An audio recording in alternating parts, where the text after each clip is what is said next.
David, je suis ravi de t'avoir aujourd'hui. Merci Euh, Alexandre, ravi. c'est un plaisir de pouvoir enregistrer cet épisode avec toi.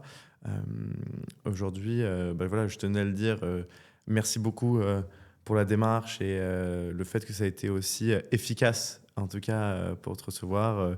Je t'ai appelé de manière totalement incongrue, je t'ai pitché l'idée, ça t'a plu et voilà, je tenais à te le dire, merci beaucoup. Euh, pour donner un peu de contexte, donc aujourd'hui tu es le directeur marketing du groupe Keolis. Tu as passé pas mal de ton temps dans le transport et dans tous ces sujets passionnants. Aujourd'hui, on va parler de transformation, de transport, de nouvelles techno, de ta vision de tout ça et avec ton prisme marketing et comment tu fais passer des messages à tes utilisateurs. Voilà, je vais te demander pour commencer cet épisode de te présenter et de nous parler à la suite de 3 transformations marquantes que tu as vécues qui vont permettre de nous projeter. D'abord, merci de l'invitation. Puis c'est toujours un plaisir de les parler IA et transformation avec des acteurs qui sont au cœur de ces sujets-là. Donc, 3 transformations qui m'ont marqué. Alors moi, j'ai commencé ma carrière d'abord comme consultant, puis j'avais fait quelques stages avant. Et la première transformation, moi, qui m'a beaucoup marqué, c'est l'arrivée d'Internet dans les bureaux. Alors, tu es beaucoup plus jeune que moi, donc ça te paraît très saugrenu. Mais à l'époque, Internet, on s'en méfiait beaucoup. Il y avait... quand je faisais mes études, on me disait Wikipédia, c'est pas une source d'information. Si vous utilisez Google, comment vous saurez chercher demain dans une encyclopédie? Et c'était vu comme une menace assez forte sur le savoir. On voit à quel point finalement en 20 ans et quelques les choses ont évolué. Et donc quand j'ai fait mon premier stage en Irlande, je me souviens que Internet était quelque chose de sacralisé sur un ordinateur dans une pièce spécifique, complètement coupé du reste de réseau, vu comme une menace. Moi qui ne connaissais pas grand-chose au secteur où je travaillais, grâce à cet outil, je me suis aperçu que j'arrivais à faire des résultats qui épataient complètement mes maîtres de stage et mes chefs, qui étaient ravis de ces résultats-là, parce que j'avais réussi à avoir beaucoup plus d'informations qu'ils ne voulaient sur le secteur de l'électricité en Irlande. Et donc, ces transformations-là, aujourd'hui, elles ont parfois tendance à être un peu minorées par les grandes entreprises. Et c'est un peu le premier enseignement. Après, j'ai travaillé, après cette première carrière de consultant, moi j'ai travaillé dans le secteur public pendant longtemps chez Île-de-France Mobilité. Et là, une transformation qui m'a beaucoup impressionné et beaucoup marqué à l'époque, c'était celle des véhicules autonomes. Il y avait une petite boîte qui se lançait, avec des gens qui avaient déjà un certain background, Navia, et qui proposait pour la première fois d'avoir des navettes autonomes qui cherchaient des terrains d'expérimentation pour tester ces navettes-là. Et moi, ça m'avait beaucoup enthousiasmé parce qu'il y a quelque chose quand même d'assez futuriste et d'assez remarquable là-dedans. Donc, on avait beaucoup œuvré pour que Île-de-France Mobilité fasse la première expérimentation, avec le groupe Keolis d'ailleurs, de navettes autonomes à la Défense. Et ça avait été un beau succès à l'époque, en tout cas d'estime médiatique sur ce sujet-là. Et ce qui est intéressant, c'est que ces sujets qui étaient très portés à l'époque sont complètement retombés.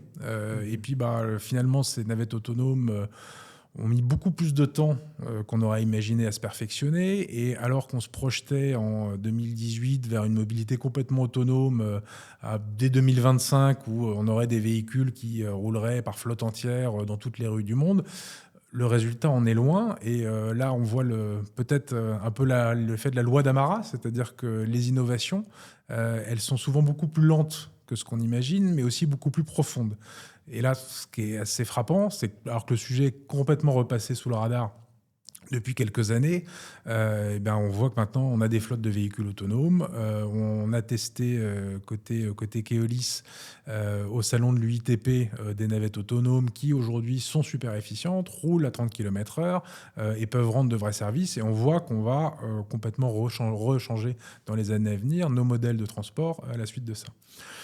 La troisième grande transformation, elle est assez évidente en ce moment, c'est celle de l'IA, qui est en train de beaucoup modifier nos métiers.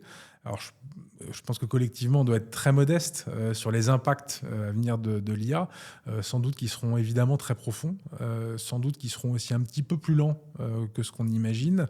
Et malgré tout, on est, enfin, je pense pour beaucoup d'entre nous en tout cas, saisi par la vitesse à laquelle ça va et les convictions qu'on se forge un jour sont déjà complètement datées la semaine d'après avec la vitesse à laquelle les outils évoluent. Et ça, c'est une transformation moi, que je trouve assez radicale et particulièrement intéressante. Je la trouve intéressante, je suis plutôt de formation littéraire à la base, et là on a un outil voilà, qui n'a pas d'algorithme, qui ne demande pas de grandes compétences en mathématiques, qui est en plus un peu plus facile à utiliser par des gens qui ont de l'expérience et qui connaissent bien les métiers, et en tout cas voilà, qui change beaucoup le quotidien au travail. Non, mais bah, écoute, merci beaucoup de nous partager ces transformations. J'ai envie de revenir sur la première que tu nous as dit, sur du coup la découverte d'Internet, l'arrivée avec un peu ce moment sacralisé de l'ordinateur, et où tu nous dis qu'il y a eu pareil cet effet de comment est-ce qu'on va faire pour en fait apprendre si on ne sait plus chercher dans une encyclopédie, est-ce qu'il faut continuer à apprendre avec une encyclopédie. Et ce que je me suis tout de suite dit quand tu as dit ça, c'est qu'est-ce que tu dirais à du coup, tes enfants ou potentiellement des enfants d'autres avec l'arrivée de l'IA, est-ce qu'il faut faire ses devoirs avec l'IA et le pousser au maximum et se dire ok, aujourd'hui je vais apprendre à me servir directement de l'IA et être encore plus propulsé comme avec le web qui permettait d'avoir le savoir pour tout le monde. Là aujourd'hui on a l'intelligence pour tout le monde. Euh, Qu'est-ce que tu demanderais à faire? Moi, tu vois, quand j'en parle, souvent je peux choquer et dire, moi, ma vision, le premier truc que je me dis, je suis toujours né avec Internet, j'ai jamais ouvert une encyclopédie de ma vie, c'est, je vais je vais directement aller l'utiliser pour apprendre et peut-être avoir des tâches beaucoup plus dures, beaucoup plus complexes, à un âge beaucoup plus tôt. Toi, qu'est-ce que tu en penses? Comment tu vois cette... Moi, je pousse beaucoup Mm. mes enfants à cette utilisation de l'IA Mhm. d'une manière générale. Alors, il n'y a pas forcément vraiment besoin que je les pousse d'ailleurs, parce Ouais. que c'est des outils qui découvrent par eux-mêmes.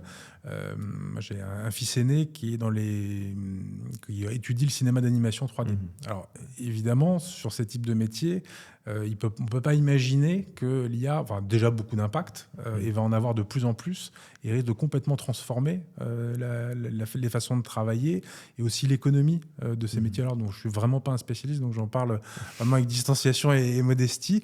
Mais de ce que je comprends de ce qu'il m'explique, c'est que lui travaille de plus en plus avec ces outils-là et gagne un temps fou dans la manière dont il fait les choses, et que par ailleurs, c'est pas forcément là qu'est la valeur. La valeur aussi, c'est d'arriver à concevoir des œuvres globales, d'avoir un esprit critique très affûté. Et c'est peut-être l'autre point sur lequel j'essaye de les influencer, c'est que il faut former son goût, il faut former son esprit critique, et le fait d'avoir quand même la patience de lire des livres, de voir des films, de voir des œuvres, de se faire aussi une culture du terrain, des choses, est absolument essentiel pour pas utiliser ces outils-là de manière passive, mais bien qu'ils augmentent une expérience qui soit plus forte que ça. Et ça, c'est nécessaire de former son goût, son esprit critique et son intelligence pour pouvoir bien utiliser ces outils. C'est ça, c'est la possibilité au final de aller en fait se nourrir d'un maximum d'informations, peut-être sur plusieurs sujets, et être capable au final de recouper et de se servir potentiellement de l'IA pour avancer sur ces sujets. Ensuite, j'ai envie de revenir sur du coup la deuxième transformation. Je pense que c'est le sujet le plus passionnant. Je pense que si on aime la science-fiction, on rêve tous d'une ville de demain avec des voitures autonomes, des bus autonomes, en fait, avoir un peu d'autonomie partout. Je pense qu'il y a eu ce que tu disais, c'est ce gros effet un peu waouh, la ville de demain, elle va être complètement révolutionnée. D'ailleurs, Elon Musk disait ça sur son dernier podcast avec Joe Rogan, c'est que en fait, on a encore l'impression d'avoir une ville et un monde qui est resté globalement aux environs 2015, avec des évolutions qui peuvent être tellement rapides et tellement fortes. Toi, tu penses que c'est aussi de la perception humaine, ou est-ce que tu penses que l'humain d'aujourd'hui a envie de voir des voitures autonomes partout dans sa ville, prendre un bus sans conducteur, ou bien c'est juste des sujets aussi de régulation qui sont très complexes à gérer et à mettre en place à l'échelle de ville? Alors, avant que les véhicules autonomes arrivent, tout le monde se posait la question de l'acceptation humaine de ces véhicules autonomes.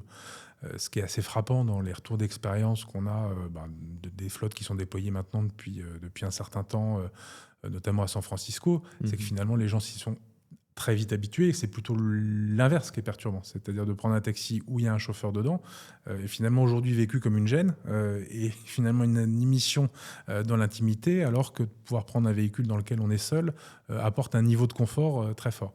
Après, ça a aussi sans doute beaucoup d'effets, et ça peut avoir aussi des effets perturbateurs sur le reste de la ville et sur les autres usagers. Donc, j'ai vu il y a peu de temps un article des riverains des centres de stationnement et d'entretien des véhicules Waymo, qui vivaient une situation extrêmement compliquée, avec des véhicules qui étaient pas forcément très rationnels dans leur usage de stationnement, qui créaient beaucoup de pollution visuelle, sonore, et qui étaient très complexes. Et il y aura de toute façon des vrais enjeux de régulation sur ces véhicules autonomes, au moins dans les villes qui sont pas conçues pour ça aujourd'hui. Et c'est ce qui est intéressant, c'est ce qu'on illustre notamment dans le livre qu'on a sorti sur les 20 ans d'études qu'on a fait. On a fait toute la première partie, essaye de lier l'histoire des villes et l'histoire de la mobilité. Et c'est là aussi sans doute que les choses prendront du temps. C'est-à-dire que le paysage sensible des gens, avant qu'ils puissent se déplacer... Avant, on avait de la force hippomobile, donc essentiellement la force des chevaux, mais pour une élite très précise. Mais la plupart des gens, finalement, la seule manière de voir en dehors de chez eux, c'était la marche. Donc ça fait un paysage sensoriel qui est de quelques kilomètres autour de soi au maximum.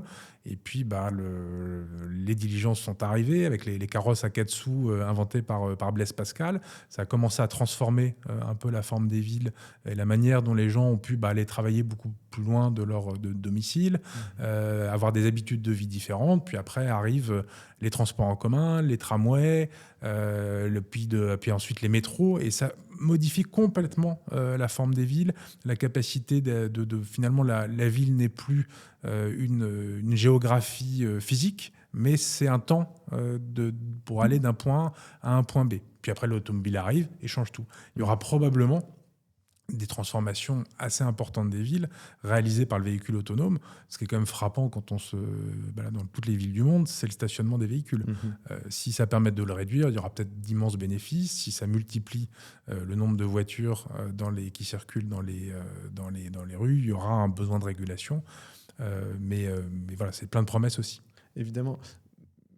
Mais du coup, je vais te poser la question, est-ce que tu penses en fait, on a déjà la voiture dans une ville, est-ce que tu penses que le fait d'avoir des véhicules autonomes qui pourraient être propagés, ça va changer aussi notre manière d'opérer une ville? Est-ce que tu penses que la ville peut changer juste du fait qu'il n'y ait plus d'humains, que ce soit opéré par un algorithme? La grande différence, c'est entre la possession d'un véhicule qui est généralement utilisé moins de 5% du temps en moyenne, avec celle d'un véhicule qui serait beaucoup plus partagé.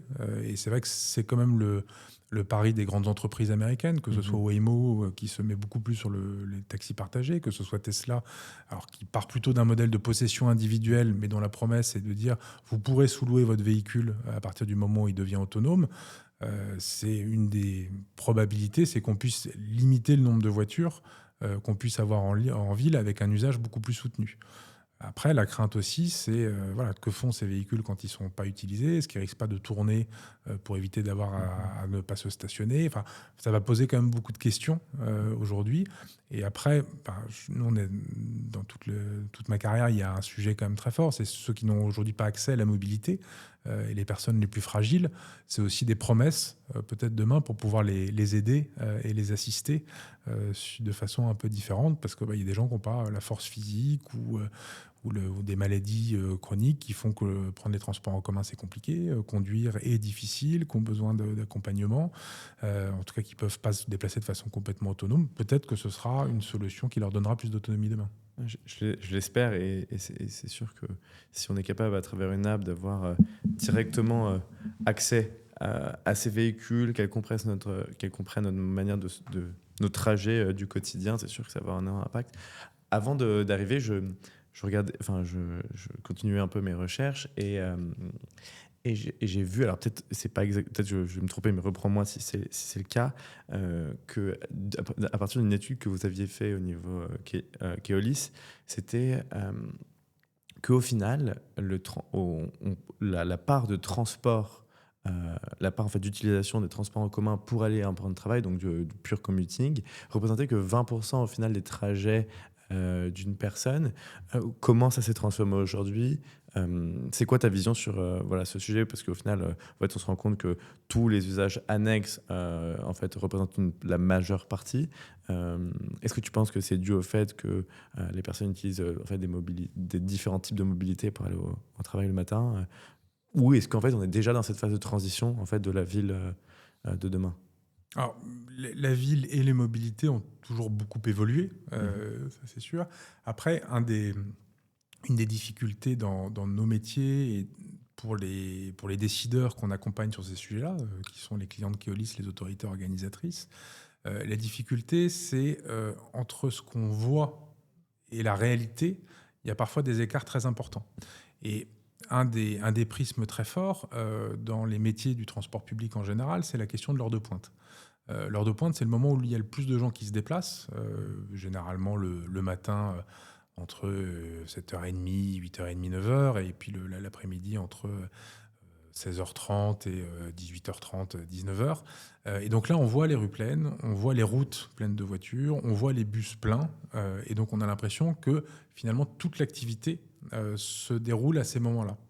Or, c'est pas forcément là. Finalement, c'est suivant les endroits et les géographies, ça n'est que 25, 30 ou un tiers des flux totaux. Et finalement, l'ensemble des flux qui se passent le reste de la journée est beaucoup plus important que ceux qui ont lieu pendant l'heure de pointe. Mais l'heure de pointe, elle va dimensionner les capacités du réseau de transport et elle va focaliser toute l'attention des décideurs. Et donc, ce qui est très important, effectivement, ce que tu disais, c'est comment on regarde du coup tous les autres motifs. Il y a le domicile-travail, mais il y a 1000 raisons de se déplacer. Mais en fait, désolé, je t'interromps parce Ouais. que je pense que ça peut avoir un intérêt de te poser cette question. C'est du coup, en fait, tu es en train de dire que en fait, tu viens tester un opérateur par sa capacité à gérer le flux en fait aux pointes. En fait, si tu es capable en fait, c'est celui qui est capable de gérer les plus gros rushs de pointe en fait et le gagnant sur le secteur. C'est dans notre capacité à accompagner les autorités organisatrices, à proposer finalement des offres de mobilité qui soient les plus pertinentes possibles par rapport à ces besoins.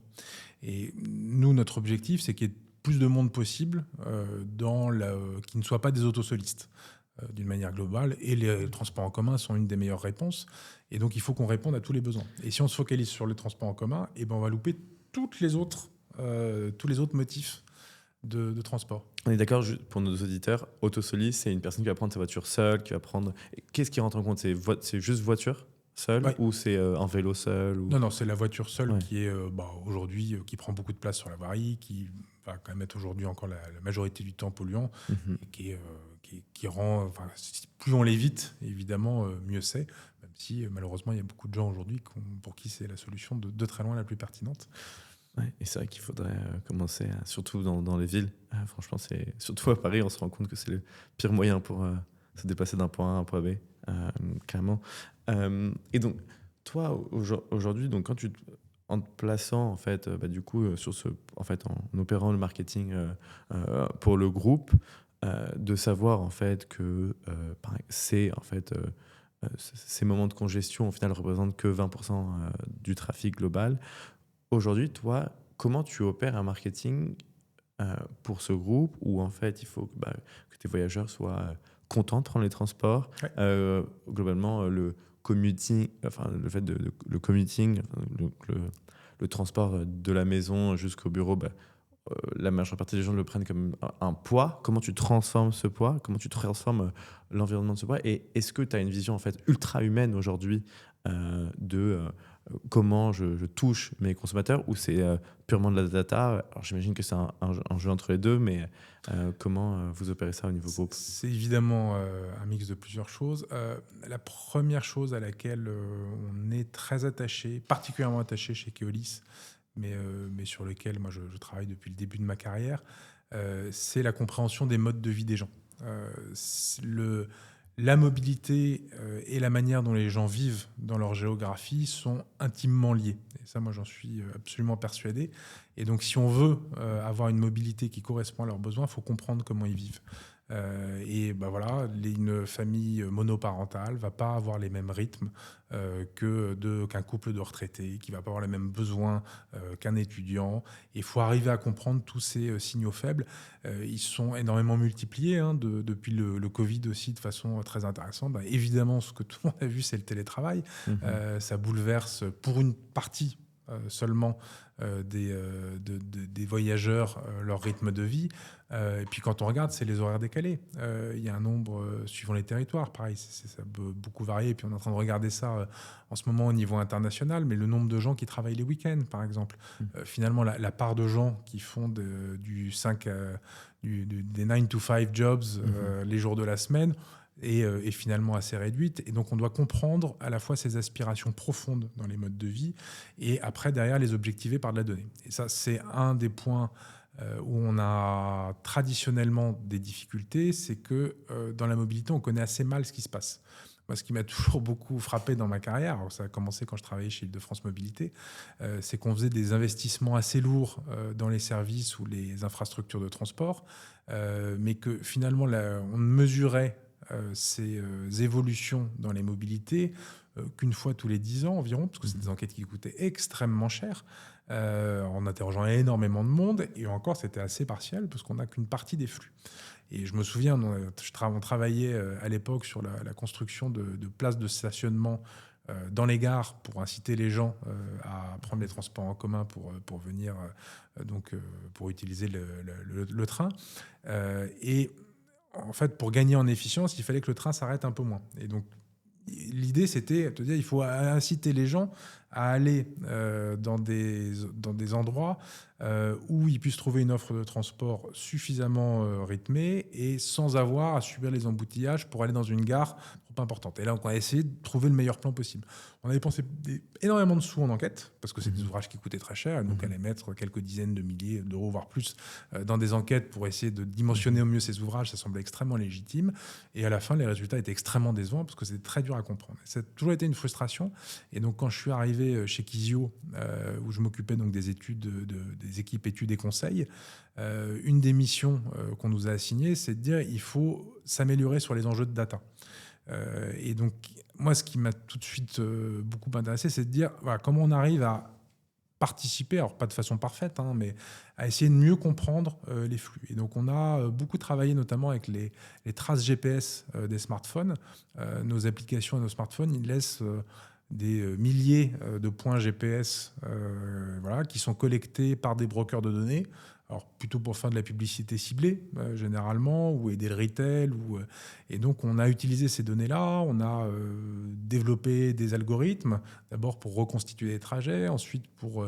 on a dit, cette personne va de A à B, et après, derrière, d'affecter des modes, savoir s'il a pris les transports en commun, si oui, quelle ligne, s'il a pris sa voiture, si oui, sur quelle route, ou s'il a été à pied, voire même en vélo, même si c'est plus complexe. Tu arrives au sujet que je voulais te demander. Du coup, ces fameuses lectures de GPS, et au final, je crois avoir lu que vous êtes même en fait rendu compte qu'en moyenne, en fait, chaque utilisateur ensuite de transport en commun, et sûrement que vous opérez par vous, marche presque 800 mètres pour aller accéder en fait, à une zone de collecte. Et donc, en fait, on se rend compte que la manière d'opérer est très particulière, parce qu'au final, on va marcher 15 minutes pour récupérer en fait, un trajet. Comment, vous, aujourd'hui, quand vous récupérez ces données, comment vous la traitez? Parce que c'est des projets fondamentaux. Ouais. Comment on se dit, en fait, mince, on se rend compte que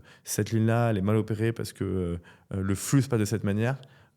C'est un projet monumental, c'est un projet où vous pouvez transformer en fait, l'interaction de l'ensemble de la population avec la ville. Comment, quand on déploie quelque chose comme ça, on doit avoir des surprises. Comment on gère cette surprise, se dire waouh, en fait, c'est pas du tout comme ça qu'on attendait. Alors, c'est le cœur de nos métiers, ça c'est clair. Après, ils sont beaucoup forgés par l'expérience et les nouvelles technologies, elles nous aident à faire mieux. Mais généralement, nos prédécesseurs avaient quand même plutôt bien bossé, connaissaient bien leur territoire, connaissaient bien les citoyens qui y vivaient. Et donc, généralement, nos réseaux de transport, ils sont plutôt bien pensés. Par contre, ils sont évidemment toujours améliorables. On va prendre des exemples très concrets. Nous, qu'on a regardé, on avait publié une étude avec l'Institut Paris Région et la Mass Transit Academy sur les liaisons notamment entre Argenteuil et Paris. Et c'était très intéressant. À 8 heures du matin, les gens, à 85% entre Argenteuil et Paris, ils prenaient les transports en commun. Parce que c'était beaucoup plus rapide et beaucoup plus efficace. Par contre, la nuit, le week-end, la voiture redevenait compétitive et était plus rapide parfois que le transport en commun. L'offre était moins importante aussi. Et donc, on avait 85% des gens qui prenaient leur voiture. Et donc, les gens sont extrêmement rationnels. Et donc, effectivement, tout ce qui nous permet derrière, en utilisant ce qui est vraiment du big data, parce qu'on arrive à reconstituer les déplacements, d'essayer de représenter en fait l'ensemble des déplacements sur un territoire, permet derrière d'affiner l'offre, de mieux couvrir peut-être en prolongeant certaines lignes. Alors c'est essentiellement sur le bus où on a plus de capacité de varier. Les outils qu'on a, on peut éventuellement faire changer les itinéraires. Après, on peut avoir des amplitudes qui sont différentes, c'est-à-dire de se rendre compte que le week-end, par exemple, on va capter beaucoup moins de gens par les transports en commun parce qu'on n'est pas toujours très bien adapté dans nos réseaux sur ces sujets-là. Ça s'améliore au fur et à mesure. La nuit, notamment, c'était une grande inconnue parce que les réseaux de transports en commun, ils ferment à certaines heures. On voit qu'il continue à y avoir des besoins la nuit. Orléans, un réseau qu'on opère, vient d'inaugurer du transport 24 sur 24, 7 sur 7, pour aussi finalement pouvoir combler ces besoins-là. Et donc ces données-là, elles sont très importantes pour construire nos offres. Ouais, c'est sûr, au final, l'humain aussi, au final, l'humain se modèle aussi au lieu. Donc c'est compliqué aussi de savoir si un point A est bien placé. Ça me fait penser, j'ai oublié le nom de cette théorie où quand on a par exemple un gazon et qu'on voit en fait les traces de pas pour en fait prendre le chemin parfait au final. Bon, malheureusement, c'est pas possible de le faire sur une ville entière. Mais moi, du coup, je me demande, donc si on revient un peu sur toi, vous opérez dans 13 pays, Ouais, c'est ça 13 pays, vous avez 70 000 collaborateurs, vous touchez plus de 200 millions de personnes, même plus par an. Comment on se place quand on est du coup directeur marketing de ce groupe? Comment on essaie en fait, on passe un message à qui? On passe un message aux villes, à nos utilisateurs? Comment on capte en fait ce que veut le consommateur? Comment on s'adresse à lui? Comment toi comment tu essaies de jongler avec l'ensemble de tes pays, l'ensemble de tes régions? Alors, nous, ce qu'on essaie, c'est de faciliter la vie de nos réseaux pour satisfaire au mieux nos clients. Alors, on a des clients B2B qui sont d'abord nos villes et ceux qui vont nous rémunérer. Et après, on a nos clients B2C qui sont les gens qui vont utiliser nos réseaux. Donc, il y a, dans notre métier marketing, il y a connaître finalement les modes de vie des gens, on en a parlé.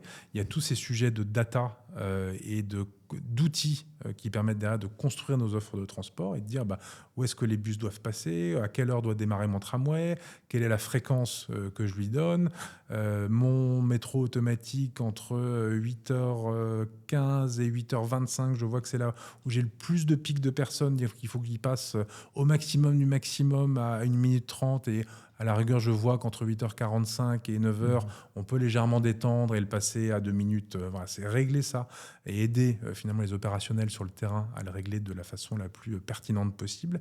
Et après, il y a tout ce qui va accompagner le parcours du voyageur, qui va constituer tous les autres pans du métier. Le premier, c'est l'information voyageur. Et donc, c'est à la fois l'information voyageur physique dans les réseaux avec un certain nombre de solutions techniques, mais aussi derrière d'organisations qui permettent de délivrer l'information qui soit la plus pertinente possible.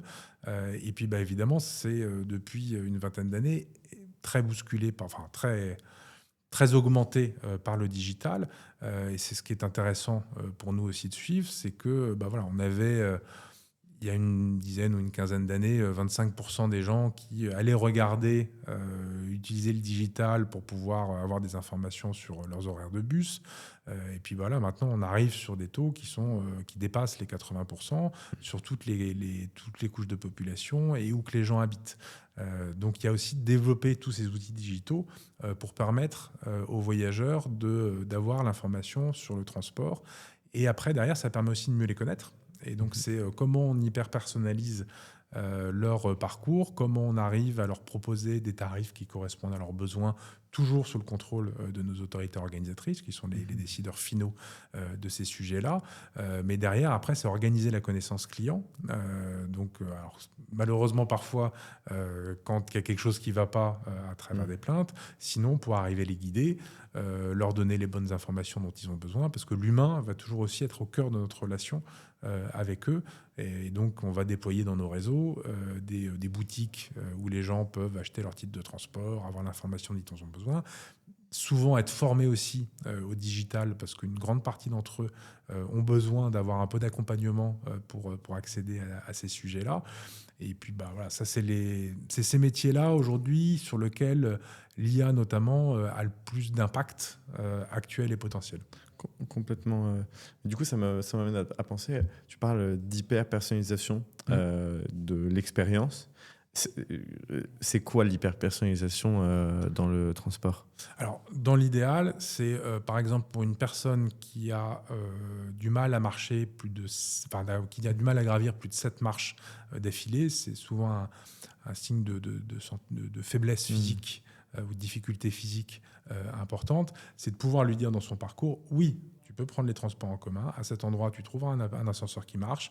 À cet endroit, tu n'auras pas plus de 2 marches à marcher. Tu auras probablement une place assise, mais sinon, tu pourras toujours la demander. À cet endroit-là, tu ne vas pas être serré dans ton bus ou ton métro. Et après, le chemin dans lequel tu finiras sera complètement accessible. Donc, l'application opérée par l'application Kelios ou Keolis, pardon, ou en tout cas les transports poussés par Keolis, en fait, c'est un GPS qui te connaît et qui te dit « Ok, non, tu seras peut-être limité sur celle-ci, prends plutôt ce chemin-là. » Ou même « Je sais que tu as l'habitude de marcher là, prends plutôt ce coin-là parce que tu le préféreras. » C'est un des objectifs. Aujourd'hui, il faut être complètement honnête, on n'y parvient pas complètement. On arrive déjà à intégrer dans les applications ce qu'on appelle le Mobility as a Service, c'est-à-dire intégrer l'ensemble des services de mobilité vertueux, le vélo, les trottinettes, potentiellement le covoiturage, enfin tous les services qui existent sur un territoire et sur lesquels on peut accéder,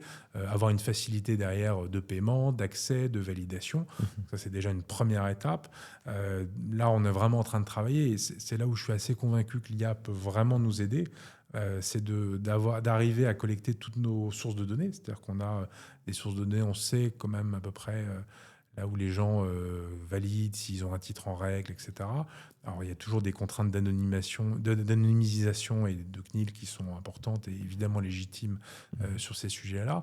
Et après, comme on les relie à toutes les données qu'on a issues de la relation clientèle, où on connaît mieux les besoins spécifiques des gens. Et si on arrive à articuler tout ça de façon intelligente, et c'est là où les outils d'IA peuvent être intéressants, on va avoir des réponses qui vont être bien plus personnalisées et qui peuvent être potentiellement beaucoup plus riches pour nos voyageurs. Ouais, très efficace. Et je meurs d'envie de te poser cette question depuis tout à l'heure. Et ça va un peu changer, mais pour toi, en fait, c'est quoi au final la ville de demain ? À quoi elle ressemble ? Et comment tu t'attends à ce que les générations futures vont évoluer, sachant que, et tu le disais au début, l'IA clairement et la techno évoluent tellement vite que en fait le truc où tu te dis ça marche pas il y a 2 semaines, en fait ça va marcher là. Donc en fait notre cerveau est habitué à un changement ultra rapide. Par contre dans une ville c'est plus lent fondamentalement, c'est pas une ligne de code qu'on va changer. Comment tu le vois, enfin voilà, c'est quoi ta vision de ce changement-là et comment tu penses qu'on va réussir à opérer ce changement dans les cultures, dans les changements ? Est-ce que tu penses qu'il y aura des parties du monde qui vont évoluer plus vite que d'autres ? Est-ce que des pays en développement en fait, vont directement adopter ces nouveaux moyens de transport, ces nouveaux moyens d'opérer et de gérer des flux ? Au final, toi, c'est quoi ta vision sur ça aujourd'hui ?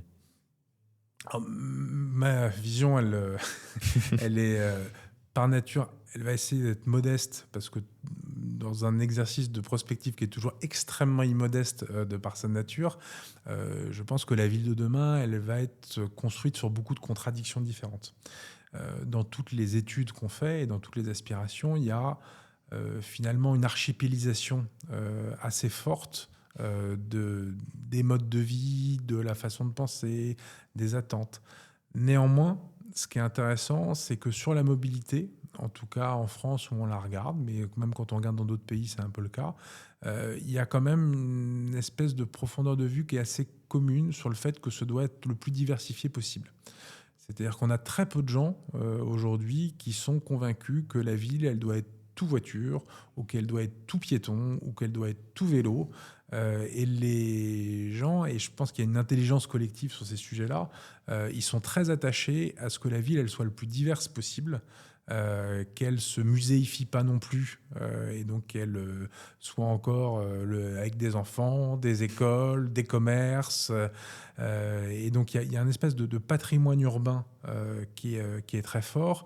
Et donc des aspirations, voilà. En tout cas, il y a des aspirations contradictoires. Ça, c'est sûr que les questions de santé et de mobilité douce, elles sont très fortes. C'est-à-dire qu'on a dans nos enquêtes de plus en plus de gens déjà qui, et puis on le voit aussi dans les traces GPS, mais des gens qui marchent sur des distances plus longues. Et le vieillissement de la population, pour ça, va être peut-être un facteur important. C'est-à-dire des gens qui disent « Moi, la marche, c'est ce qui me relie aussi à la santé, à la vie, donc elle est hyper importante. Mais par contre, il me faut une garantie de retour. » Et donc, le transport en commun, il peut être intéressant pour ça. Il y a des jours aussi où j'aurais besoin de prendre ma voiture si j'ai une charge lourde ou des sujets comme ça. Il y a une partie des gens qui... Voilà, on voit quand même la vitesse de la croissance du vélo et de ces modes actifs qui sont quand même assez efficients en ville. Je vais te poser la question. En fait, tu vois que je crois qu'en France, l'âge moyen d'une voiture neuve, c'est 55 ans. Donc, il est très, très haut. Et du coup, je me pose la question, est-ce que vous, en fait, chez Keolis, vous arrivez à voir des tendances, enfin, cette tendance qu'on a en ce moment, cette tendance du bien-être, cette tendance de, en fait, même faire du vélo qui soit électrique, pas électrique, marcher plus longtemps. Est-ce que vous ressentez cette forte tendance du bien-être et vous le ressentez dans l'utilisation des transports et dans le fait que ça change, mais est-ce que le fait que en fait, les mentalités changent super vite parce qu'avec les réseaux et avec en fait, l'information qui se transmet vite, est-ce que vous aussi, ça vous demande d'être agile sur la gestion de ces flux? Parce que j'imagine que s'il y a une tendance de bien-être, au final, une marche de 20 minutes que je n'aurais pas fait avant et que j'aurais pris peut-être un bus ou un tram ou un métro, est-ce qu'aujourd'hui je vais le faire? Est-ce qu'on ressent, vous êtes capable de le piloter aujourd'hui Alors, on est capable enfin, on essaye en tout cas au mieux de le piloter. Après, dans les mobilités, c'est toujours du temps long. Et donc, même sur des choses qui sont très révolutionnaires, on parlait tout à l'heure des voitures autonomes, c'est quand même une promesse de révolution assez importante dans nos villes. Ça va mettre beaucoup de temps. Déjà, avant qu'elles soient produites de façon massive et qu'elles remplacent tout ou partie des véhicules non autonomes. Alors, tout ça, ça va ouvrir quand même beaucoup de sujets et beaucoup de débats. Et ça prendra évidemment du temps. On le voit, et puis après, il y a toujours des mouvements de balancier. On a fait là une enquête sur les municipales en France pour voir les attentes des Français en termes de mobilité. Ce qui nous a beaucoup frappé, c'est que les gens sont vraiment aperçus de la plupart des projets municipaux, voulaient limiter la voiture en ville, voulaient promouvoir les transports en commun et les modes de doux. Et ça, globalement, ils y adhèrent. Par contre, il y a une vraie réticence aujourd'hui à avoir autant de vitesses de circulation différentes dans la ville, avec des vélos électriques qui vont à assistance électrique qui vont à 25 km/h, des vélos musculaires qui vont à 15, des gens qui vont à 5 km en marchant, des voitures, et il y a une espèce d'hyper densification de tous les signaux qui rend la ville un peu difficile pour les gens. Ouais, surtout avec le vélo, qui est un mode de déplacement qui est très accidenteux au final, donc ça montre aussi ça. Et je ne sais pas si tu as, en parlant de tous ces éléments de transport, est-ce que tu as déjà testé un avion qui était équipé de Starlink? Non.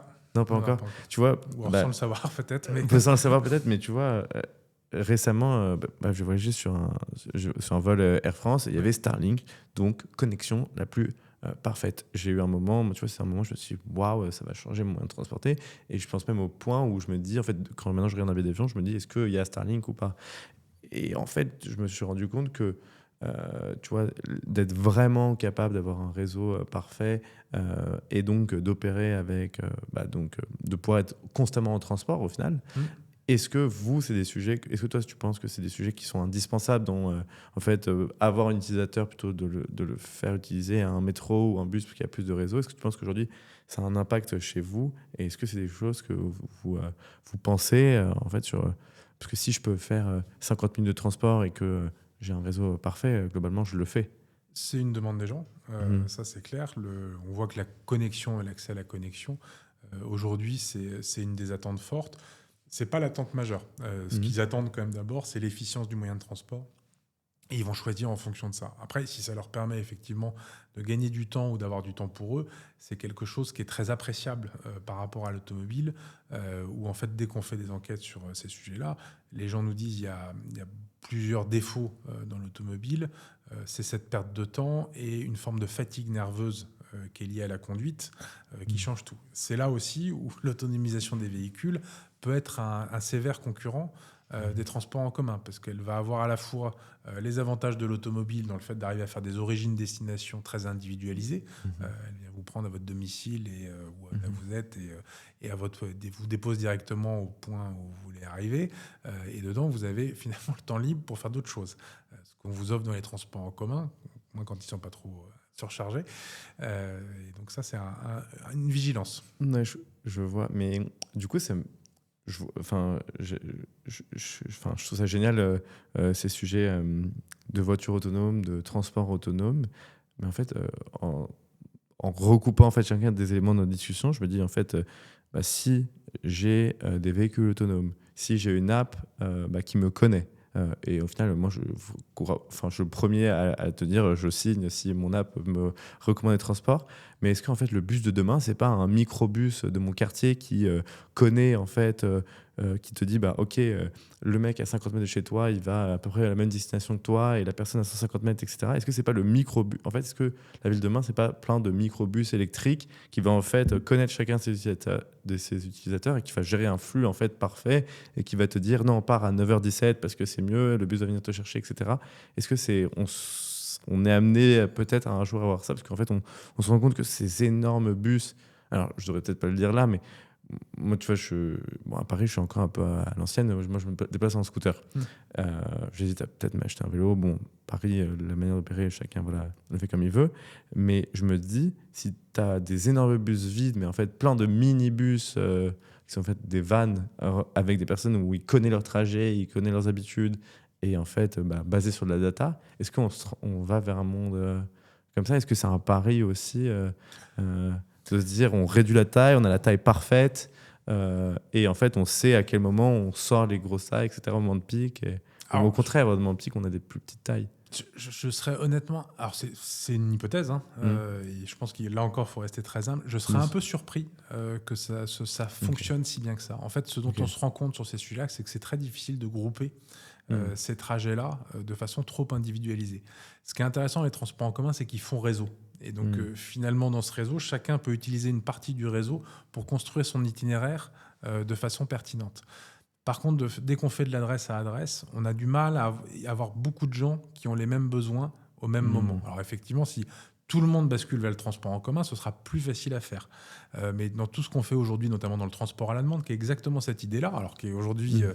faite par des conducteurs, mais finalement l'autonomie ne changerait pas grand-chose là-dessus. Aujourd'hui, nos taux de groupement, techniquement, ça marche très bien. La réalité des taux de groupement est finalement pas si forte que ça, parce Mm. qu'on a du mal à avoir des gens qui partent du même endroit à la même heure pour aller au même endroit à la même heure. Ils sont finalement assez peu nombreux. Ce qui m'avait beaucoup frappé avec les traces GPS, on avait fait une étude sur le RER B pour la ville de Paris, au moment où il y avait des travaux Mhm. et où la ville de Paris avait peur qu'il y ait une saturation des métros. Et donc pour éviter ça, il proposait d'arrêter le RER dans le nord de Paris et derrière de proposer des navettes pour que les gens aillent à leur destination finale. Ce qui m'a frappé dans une ligne qui fait 1,2 million de personnes par jour, c'est que même sur ce tronçon du RER là, il y avait très peu de gens qui allaient in fine, même en plus on partait d'une destination commune, mais qui allaient au même endroit, à la même heure, au même Mm. moment. Et finalement, ces navettes, elles étaient très très difficiles à constituer à cause de ça, parce que dans les gens qui prenaient le RER B, il y avait 10 000 origines destinations différentes Oui. de commune à commune. Et donc la mobilité, elle est hyper complexe. Elle est potentiellement modélisable dans un futur proche, mais est-ce que même si on arrive à trouver l'algorithmie parfaite, la data parfaite pour le faire, est-ce qu'on aura un système hyper performant de porte à porte pour tout le monde? C'est même pas si évident. Ouais, et c'est là en fait où tu retrouves en fait ce jonglage où en fait il faut mêler data et humain, même culture. J'imagine que même si tu as des similitudes de données entre deux villes de deux continents différents, je suis sûr que la culture a un impact colossal sur le fait de remporter un appel d'offres ou d'être capable de déployer des solutions. Je suis sûr que vous opérez en Asie, je ne me trompe pas. J'imagine qu'il n'y a pas du tout les mêmes attentes, pas du tout les mêmes perceptions de vos utilisateurs et culture au final. J'étais peu de temps à Abu Dhabi et Dubaï. Effectivement, c'est des formes de villes et des besoins qui sont très différents. Après, nous, en tant qu'opérateur de transport en commun, voilà, un métro automatique qui fonctionne de la même manière. Donc, c'est avec le même degré de qualité, d'exigence sur ces sujets-là, donc qui sont quand même nos cœurs de métier. Au-delà du marketing, c'est aussi pour ça, c'est pour la qualité des professionnels qui opèrent au quotidien que nos clients choisissent Keolis. Et c'est plus la cerise sur le gâteau, au moins sur ces sujets de mode lourd, le marketing et le parcours client, mais qui sont quand même évidemment au cœur de nos sujets. Après, cette délivrance de qualité elle est importante. Par contre, effectivement, dans la forme des villes de demain, on imagine qu'on n'aura pas exactement la même future de mobilité à Dubaï ou Los Angeles, qui sont des villes aujourd'hui où il y a énormément d'infrastructures routières, et à Paris ou Rome, où la forme des villes est très différente. C'est ça, ouais, parce que quand tu parles de transport sur des villes comme Abu Dhabi, Dubaï, tu as des autoroutes à 8 voies, c'est fondé sur la voiture. Comment Mais il y a aussi le plus grand métro automatique du monde et il est bondé. Ouais, non, c'est fou. Donc c'est fou, en fait. C'est fou, en fait, la perception qu'on peut avoir sur une ville comme Los Angeles ou Dubaï, comme tu disais, où en fait, on a l'impression que tout se passe en voiture, mais en fait, en volume, tu as des niveaux fous de transport de personnes. Là encore, c'est ce qu'on disait tout à l'heure, c'est parce que la voiture, elle est extrêmement visible parce qu'elle prend énormément de place. Mais le métro qu'on voit passer et qui est très discret va transporter des centaines d'utilisateurs de voitures à chaque fois dans un espace évidemment infiniment plus restreint. C'est ça, il faut être capable en fait de jouer avec les perceptions de chacun et de les pousser quand même à utiliser les transports. Toi, aujourd'hui, comment tu arrives à...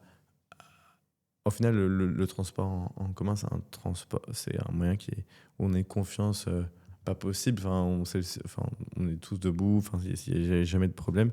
Est-ce que tu as besoin d'avoir une... Est-ce que la marque de transport, de confiance, de timing, est-ce que tu penses qu'elle joue beaucoup, ou est-ce que tu penses qu'aujourd'hui on a l'impression qu'en fait c'est opéré par la ville, que c'est comme si ça devait être le cas tout le temps? Comment on gère cette notion de confiance avec ces consommateurs La qualité de service, elle est au cœur de ce qu'on fait, et quand on a des difficultés, alors par exemple on l'a vu, nous on a subi dans certains réseaux de façon très forte la crise des conducteurs, des crises du recrutement après le Covid, où il y a eu la démission massive. Et donc, on a eu beaucoup de mal dans certains endroits où il y avait beaucoup de concurrence sur le marché du travail à avoir assez de conducteurs. On n'était pas les seuls, ça a touché tous les opérateurs et beaucoup de métiers, la restauration. Mais il y a certains endroits où on a dû diminuer l'offre de transport parce qu'on n'arrivait pas toujours à la produire. Alors, pas pendant longtemps, mais tout de suite, ça a eu un effet. C'est-à-dire quand les gens voient la qualité du service se dégrader, ils s'en détournent et ils prennent d'autres solutions. Donc oui, si on n'est pas capable d'opérer de façon... on aura dessiné les réseaux les plus pertinents du monde, connaître par cœur les gens. Si derrière, on ne délivre pas les réseaux avec qualité, derrière, les gens ne les prennent pas. Ouais, et surtout, je pense que l'attrition dans le transport, si une personne a 1, 2, 3 fois en fait, une mauvaise expérience, elle ne revient plus, c'est sûr, elle trouve un autre moyen pour aller au travail. Elle est relativement facile à détourner et très difficile à convaincre de nouveau de revenir. C'est une des difficultés de nos métiers. J'imagine. Mais du coup, comment vous gérez du coup ce côté humain ou est-ce que on est revenu à des taux parce que on voit que dans le transport on est revenu à des taux d'avant Covid. Est-ce que dans l'emploi on revient à des taux d'avant Covid ou les mentalités ont autre changé, les jeunes Non. Après, on a aussi actifs ont- changé la manière nous, on travaillait, c'est-à-dire une, une aspiration, en tout cas, forte de nos conducteurs, c'était, pendant le Covid, ils ont vécu aussi une rupture où ils étaient beaucoup plus chez eux, à des horaires parfois moins décalés. Et donc, on a changé finalement, dans beaucoup de réseaux en tout cas, on essaye de plus en plus de donner beaucoup plus de flexibilité dans le choix des horaires pour nos conducteurs.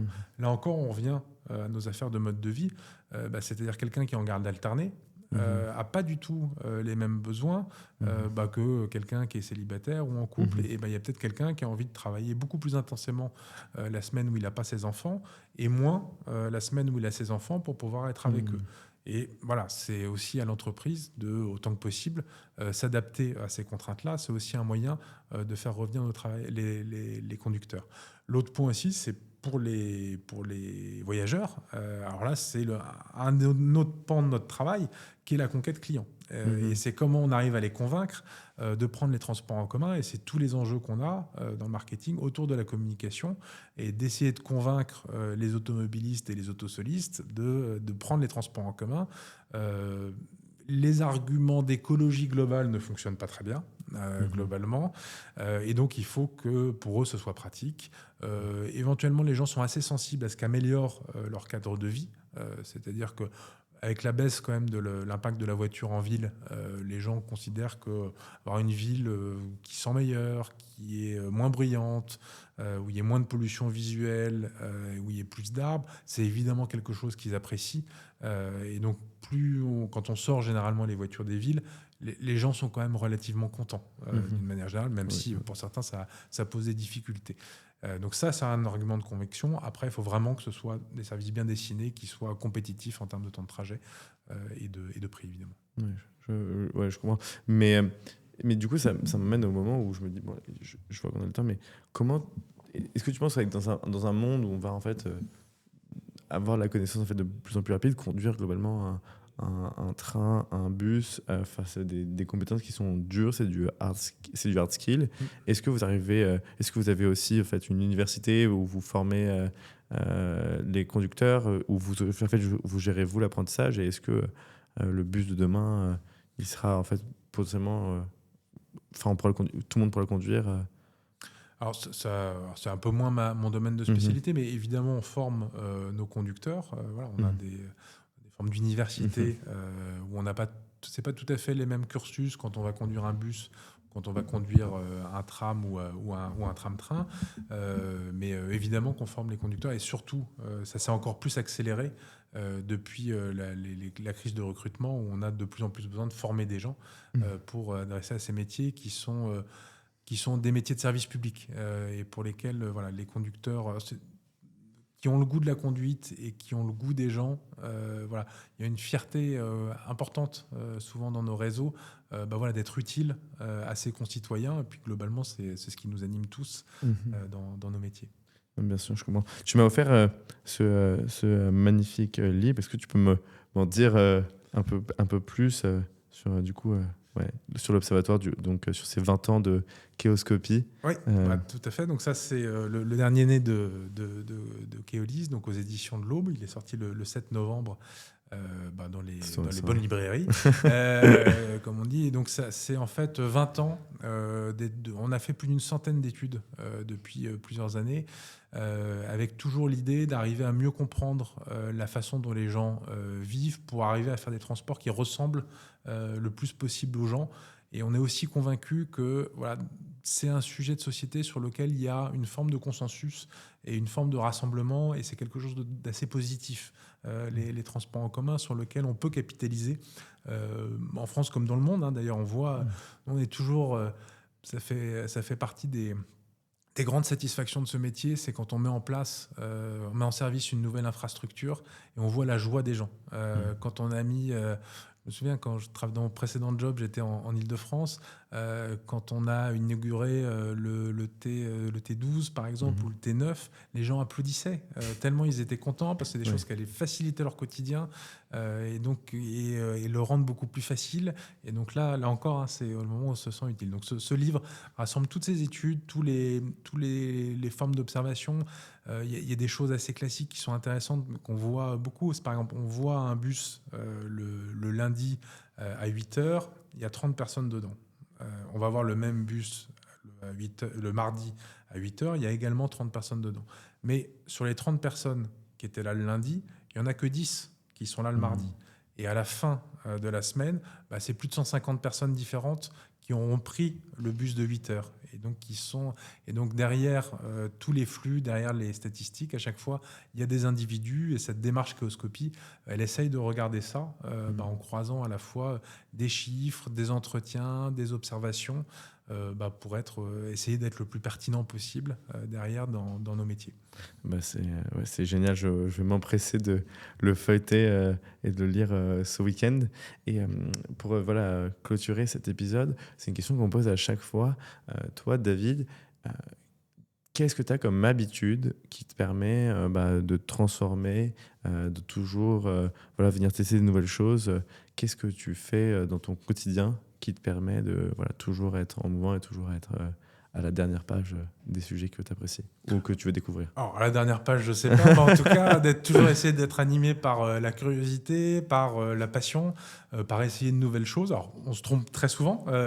On parlait tout à l'heure des veilles avec de l'IA. Voilà, j'ai essayé de passer un peu de temps cet été sans franchement avoir tout à fait des résultats extrêmement concluants. Je sais que vous travaillez avec efficacité là-dessus. On en reparlera. Mais voilà, il y a toujours du plaisir à apprendre, même si ça se conclut par des échecs. Le fait de découvrir des nouvelles choses et moi ce qui m'anime sur nos sujets de transformation. Ouais, je comprends et c'est vrai que je trouvais ça trop cool tout à l'heure dans ta démarche que tu me disais j'ai essayé de faire quelque chose cet été, de venir tester l'outil, de venir voir ce que je peux faire et en fait de venir se confronter en fait à les frictions te permet aussi de beaucoup plus comprendre aussi le problème et de comprendre comment ça peut t'impacter.